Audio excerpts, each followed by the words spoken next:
The city awakens, but not for me. From this rooftop, it's just a maze of concrete and steel, unfamiliar territory. I am a ghost in a foreign land. Miles away, Lynn is a phantom in the machine, her workspace, a digital fortress, completely off-grid, or shadows, but someone has turned on the lights. In a sterile briefing room, our faces flash across a screen. Nang and Lynn, high-value targets.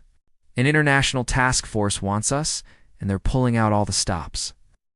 Even our old allies are hesitant, questioning their loyalties. Can they trust us? Can we trust them? The lines have blurred. I have to take a calculated risk. I reach out to a dormant asset, someone I haven't contacted in years, a voice from the past buried deep for their own safety. The silence on the other end is deafening, years of peace shattered by my call. I can almost feel their hesitation, the weight of the choice I'm forcing upon them. I remember a mission, years ago, a firefight in a forgotten corner of the world. That's where trust was forged, not in a briefing room, but under fire. That memory is all I have to go on. Finally, they respond. A whisper of agreement. Limited help. It's a start. Meanwhile, Lynn is weaving through the digital world, intercepting Allied intelligence. Chatter confirms it. They're all working together, a multinational web closing in. But there's another player. Ghost. A specter from our past. It's feeding selective intel to foreign agencies, turning allies against each other, sowing chaos. The meat is set for a crowded transit hub. Constant motion, a sea of faces. I see my asset, but we never make eye contact. A third party, a stranger in the crowd, makes the exchange. A simple brush past, a document slipped from one hand to another, plausible deniability for everyone. Suddenly, the atmosphere shifts. The subtle hum of surveillance intensifies into a roar. We're compromised. I have to make a choice. I break away, running, deliberately drawing the pursuit towards me, giving the asset a chance to melt back into the crowd. The chase is a blur through the city's veins, a desperate sprint through the public transport system. Subways, buses, crowded platforms. I'm a blur of motion, a problem nobody even knows exists. I dive into emergency protocols, muscle memory and old training kicking in, and shake them off my tail. A narrow escape. Not too narrow. Later, I hear the asset was picked up, questioned. But they held firm, giving up nothing. They bought me time. Across the city, Lynn buys me more. She dives into the traffic control systems, a digital god rearranging the city's flow, creating gridlock and chaos, a citywide diversion to cover my tracks. My mind flashes back to a training doctrine, a lesson on the razor's edge between loyalty and obedience. When do you follow orders and when do you follow your gut? Right now, under pressure, that lesson is all I have. Then, the pieces start to click into place. Evidence surfaces, pointing to a betrayal from within. A former mentor. The wound is deep, personal. It wasn't just a compromised mission. It was a stab in the back. Lynn follows the digital breadcrumbs, tracing the web of misinformation. At its center, a familiar name, Ghost. Ghost strategy is cruel, a game of chess using human pieces.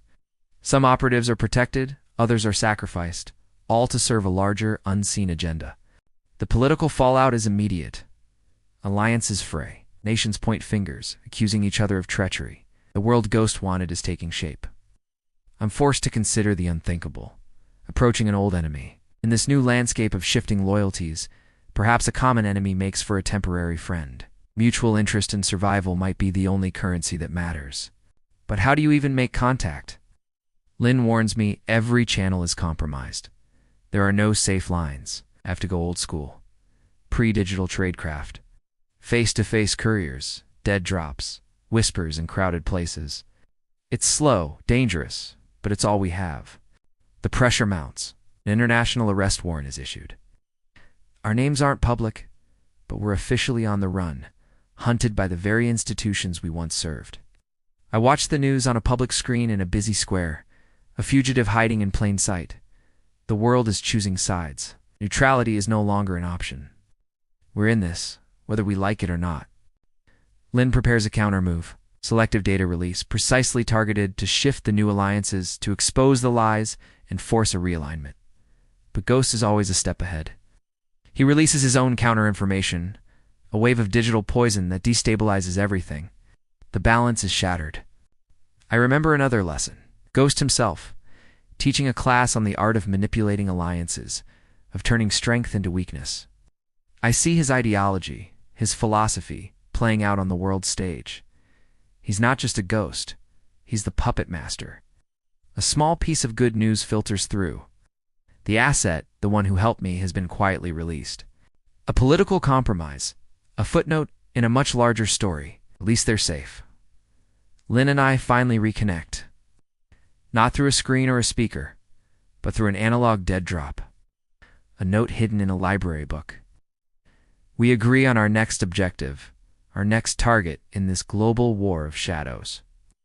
But the trust isn't fully there. We're allies of circumstance, bound by a common threat, but scarred by betrayal. Across the globe, Ghost watches a map of intelligence feeds. The lines of power and allegiance shift constantly, a chaotic dance he orchestrates. In the world's capitals, governments prepare a joint operation. The official justification is vague, but we know who the target is. And so here I am, at a border crossing at dusk. A line on a map, separating one nation from another. But those lines don't mean anything anymore. Loyalty isn't to a flag or a country now, it's personal. And I have to decide who I'm loyal to. Thank you for watching. If you want to follow this journey into the shadows, make sure to subscribe and hit that notification bell. We're just getting started.